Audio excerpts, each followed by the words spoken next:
কোনো ব্যক্তি যদি নিজের সন্তান সন্ততির জন্য জায়গা না রেখে নিজের জায়গা মসজিদ মাদ্রাসায় দান করে দিয়ে গিয়ে থাকেন, এই কাজটি আসলে তিনি কতটুকু ভালো করলেন? না, খুব ভালো লোক না উনি। উনি নিজেকে খুব ভালো মানে প্রমাণ করতে চায় যে আমি মসজিদে দিয়েছি, মাদ্রাসায় দিয়েছি। খুব মনে রাখতে হবে, এই পৃথিবীতে আসলে বাবা মা আমরা যারা আছি, আমাদের আসলে সন্তান আমাদের জন্য বড় নিয়ামত। আল্লাহ তাআলা বলেছেন, যুয়িনা লিন-নাসি হুব্বু শাহাওয়াতি মিনান নিসাই ওয়াল বানিনা ওয়াল কানাতিল মুকান্তারাতি মিনাজ যাহাবি ওয়াল ফিদ্দা।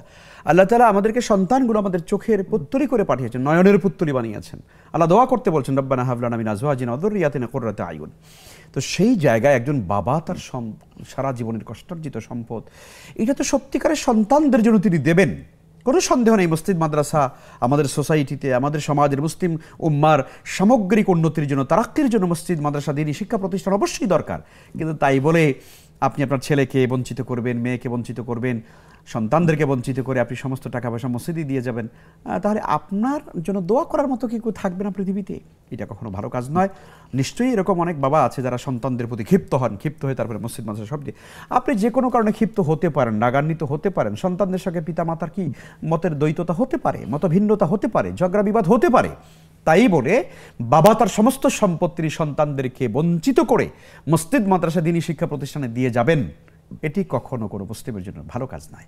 হ্যাঁ, মসজিদে দেবেন, মাদ্রাসায় দেবেন, এতিমদের জন্য করে যাবেন, কিন্তু সন্তানদের জন্য অবশ্যই তাদের হক, যেটা প্রাপ্য শরিয়ত যেটা দিয়েছে, সেই হক তাদের কাছে অবশ্যই ফেরত দিতে হবে। জি, জাযাকুমুল্লাহ শেখ। আমরা আরও একটি সম্পূরক প্রশ্ন করতে চাই, সেটি হলো, কোনো সন্তান আল্লাহ তাআলার পথে চলে না, বাবা চান সে নামাজ পড়ুক, রোজা রাখুক, হজ করুক, জাকাত দিক, দিনদার পরিবেশ, দিনী পরিবেশে থাকুক, কিন্তু সে মদপানকারীদের সাথে চলে, জিনাকারীদের সাথে চলে, এলাকার বখাটেদের সাথে চলে, তো কোনোভাবেই যখন সে বাবার কথা মানছে না, সেক্ষেত্রেও কি বাবা এ জাতীয় কোনো ডিসিশন নিতে পারবে কি?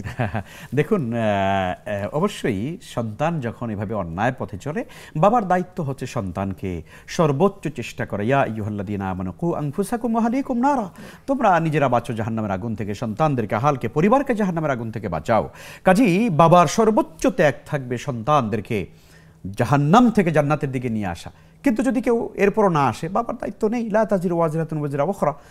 বাবা চেষ্টা করেছেন, কিন্তু বাবার কথা শুনে সন্তান সে জাহান্নামের দিকে রওনা করেছে, সে খারাপ মানুষের সঙ্গে চলেছে। এই অবস্থায়ও কিন্তু বাবা তার মানে সম্পদ প্রাপ্তির দিক থেকে সন্তানের যে অংশটুকুন আছে, সেটি থেকে সন্তানকে বঞ্চিত করবে না। এইটা ইসলাম কিন্তু দেখুন, ইসলাম মানুষের এই মৌলিক অধিকারকে নিশ্চিত করে। একজন মানুষ সে যতই খারাপ হোক না কেন, তার ন্যায্য পাওনাটুকুন শরীয়ত যা দিয়েছে, সেটি থেকে বাবা তাকে বঞ্চিত করবে না। হতে পারে যে ওই বাবা তার ন্যায্য অধিকারটুকুন দেওয়ার কারণে একটা সময় হয়তো বাবা মরে গেছে, বাবার সম্পদটুকুন পেয়েছে, তখন তার ভিতরে আহারে আমার বাবার এই সম্পদ আমি পেলাম, বাবা আমাকে মানুষ করবার জন্য কত কিছু করেছে, ঠিক আছে আমি এখন থেকে ভালো হয়ে গেলাম। তখন ওই সন্তান হয়তো এক সময় ভালো হয়ে যাওয়ার চেষ্টা করবে। আর যদি তা না হয়, তাহলে সে আরও বেশি ক্ষিপ্ত থাকবে। ঠিক আছে, আমি তো খারাপ ছিলাম, বাবা আমাকেও মানে সম্পদ দিল না, আমার ভাই বোনকে দিয়ে গেল, আমাকে দিল না, ঠিক আছে দেখবো আমি তোমরা কেমন করে সম্পদ খাও। তো এরকম করে আমরা শরিয়াতের মূল বিষয়টিকে বুঝতে হবে, কোনো মানুষকে তার ন্যায্য অধিকার থেকে বঞ্চিত করা উচিত নয়। জাযাকুমুল্লাহু খাইরান।